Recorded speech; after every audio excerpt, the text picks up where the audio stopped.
Welcome to Gapology Radio Podcast with authors Mark Tienes and Brian Brockhoff. We can be reached at gapology.org, and our books can be found at amazon.com. Hey everybody, welcome back to another episode of Gapology Radio. This is your leadership podcast on Gapology, IMBAR, and more. Let's go ahead and give Mark Tienes a call and see what he's up to. Okay, now we're going. Hey Mark, how are you? Hey Brian, how's it going? Good. I'm just laughing. The listeners don't know, but we had about a 5-minute conversation and I didn't hit record. Hey, it happens. I know. I have my own gaps, I think. So how's it going? Good. Good. You have a good topic for this week? Yeah, I want to talk about a topic that's never talked about. Yeah? What's that? Managing top performers. Oh, yeah. Yeah, that's interesting. Okay. Sounds good. Everybody talks about managing underperformers. Right. Nobody talks about managing top performers because they think it's easy.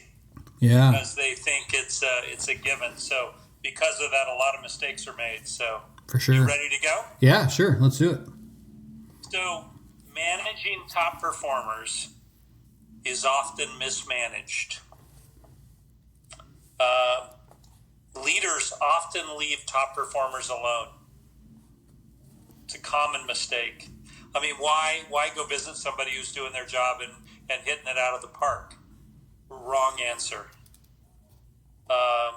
So what happens is leaders often deal with and spend their time, and the majority of their time, with underperformers, when the reality is it should be balanced and a significant amount of time should be spent with top performers. What do you think? Yeah, that's so true. I think, we're always drawn to the negative. We're trying to fix problems and we don't always foresee the problems that can happen when your top performers start, stumbling. Well, there's this assumption that the top performers don't have the upside of the underperformers, and that's false. They actually may have more upside. So it's just a big mistake. Here's the other side of it. The top performers are rather needy in many cases, and they require the following. So if you're taking notes, write this down. Top performers require attention. That's one of the reasons they're a top performer. They really like the attention that a top performer should get. The accolades, the recognition, all the stuff that comes with that. So give them the attention that they're seeking, because that's why they top perform in many cases. Secondly, they require a career path.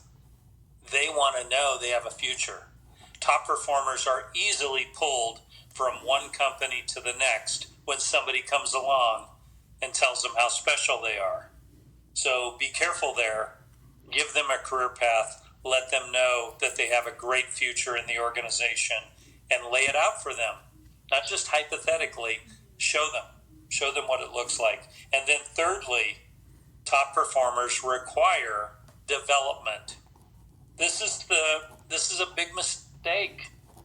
Many leaders don't develop their top performers. They need it. And they have big upside, as I mentioned earlier. They may have more upside than the underperformers. So you need to spend time creating developmental plans for the top performers. It will take you to places you've never been. It's a great thing. Thoughts, Brian?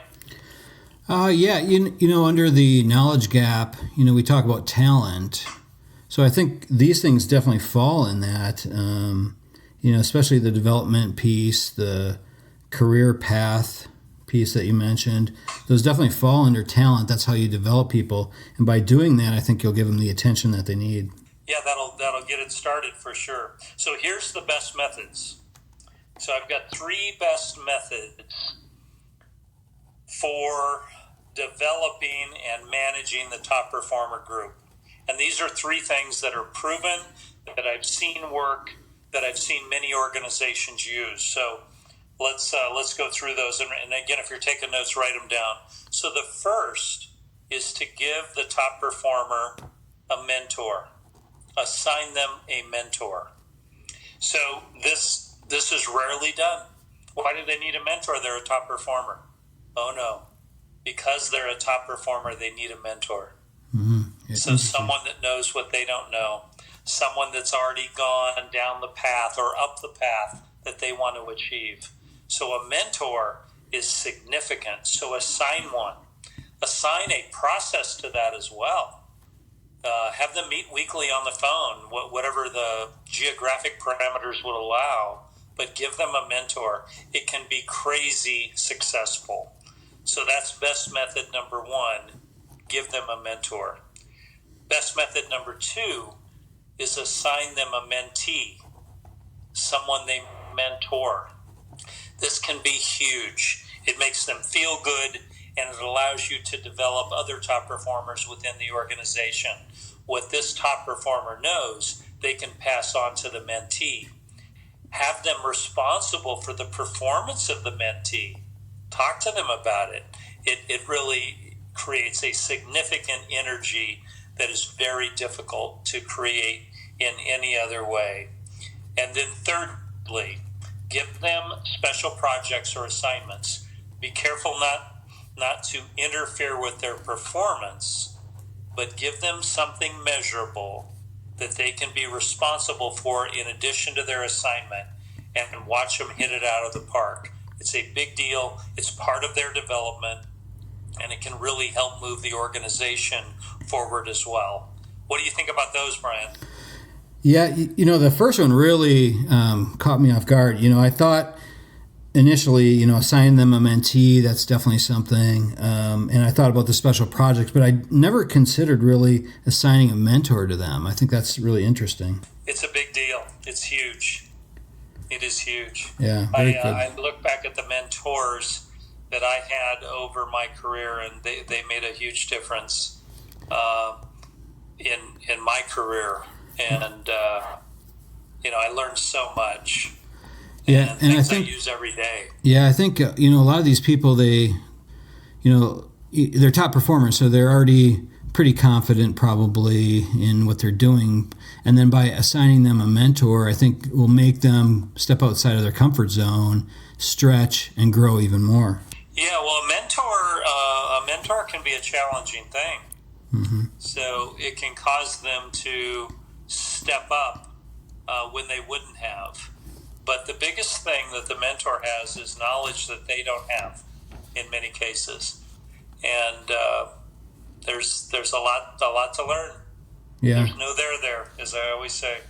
So I want to come back to a podcast that we did, T times M equals P, which we believe in. Talent multiplied times mindset equals performance. So if you take the talent of an individual 0 to 10, so let's say these top performers are a 9, and you multiply it by their mindset 0 to 10, you get their performance 0 to 100. Well, what that means is that talent and mindset are equal in determining the performance of an individual. So this is sort of a warning. If you tank the mindset of the top performer, they will no longer be a top performer. So their talent will be mooted by the mindset. So you take someone who's a 9, if their mindset drops to a 3 or a 4, they will no longer perform well. So be very much aware that talent and mindset are equal in determining performance, and boost the mindset of the top performers. You've already got a 9 or a 10 in performance. Let's get their mindset to a 9 or a 10. Then we have off the charts performance. So you have to be aware of this. The top performers can be pretty volatile. And we did a podcast around T times M equals P. If you haven't heard it, it's on the same venues that you've listened to this one on. So Thoughts on that one, Brian? Yeah, absolutely. And I think, another topic that we've talked about in the past is the commitment ladder. And your top performers are oftentimes the committed people. And if they're not getting the type of leadership that they need, it really impacts that mindset. And so often, I've seen it so often that they slide right down the commitment ladder. So they started committed and then they end up somewhere around grudgingly compliant. I see it all the time. Yeah, top performers are volatile. Yep. So mindset matters. All right, so here's the top 3 mistakes that I've seen leaders make with their top performers. So again, write these down if you're taking notes. The first one is to leave them alone. Big mistake. Big mistake. Top performers need attention. They don't need to be left alone. They may say they want to be left alone. That's not the reality. They need attention. Again, they need a career path and a developmental plan. They need you giving them the career and creating that for them. So do not leave them alone. Big mistake. Number 2, do not overload them. So many supervisors, when they find a top performer, will give them a bunch of extra work. Take the leader's work off of his plate or her plate. Wrong. Do not overload them. You will take away their top performance. They will no longer perform.